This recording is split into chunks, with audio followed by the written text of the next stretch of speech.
All right, welcome back for the Star Trek Rewatch. This week we've made it up to the episode titled "The Apple." Um, I don't like this one. Never really have. So let's just get that out of the way. Let's see. I'm just gonna read the entry here, give a few thoughts, and wrap things up. So this one was filmed in July of 1967. Its writers were Mark Ehrlich. I think that's how you say that, and then Gene L. Kuhn. The director was Joseph Pevney. Synopsis. On Gamma Triangula 6, Kirk and company are forced to ignore the beautiful landscape when they encounter poisonous plants.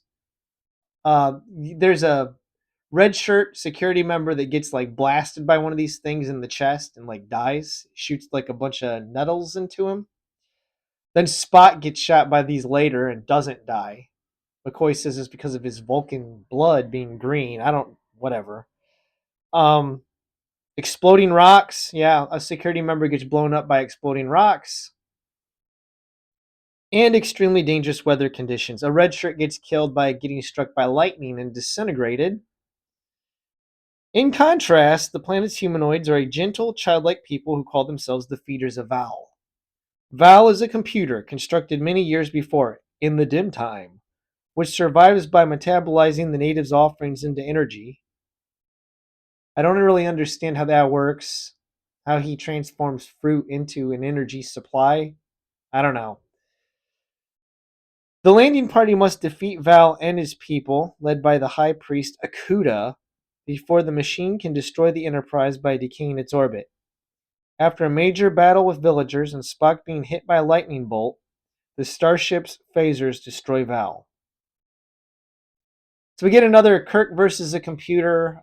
This one is very reminiscent of the Return of the Archons when they destroyed the computer Landru.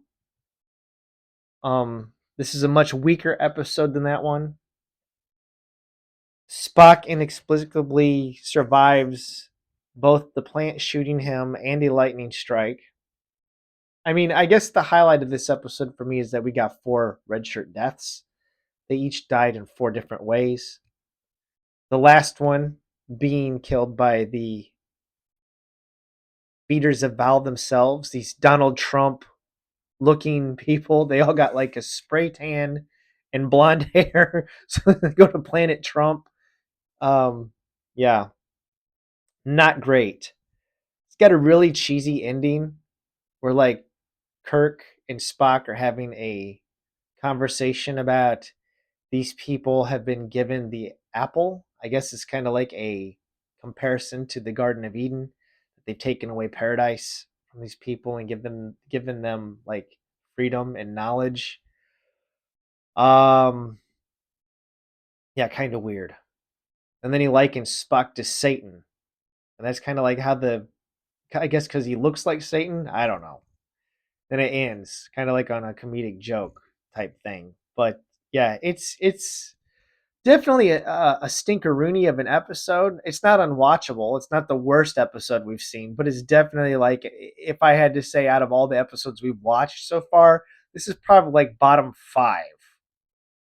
Like it would be in the low tier. But thankfully, next week's episode is awesome.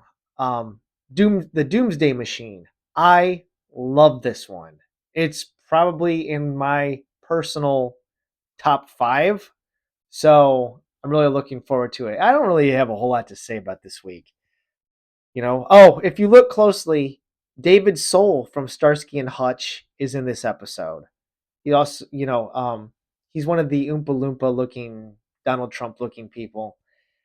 He observes Chekhov kissing the very attractive woman that beams down with them in this one, and they have a conversation, the two natives, about, oh, it looks pleasant, and then they kiss each other.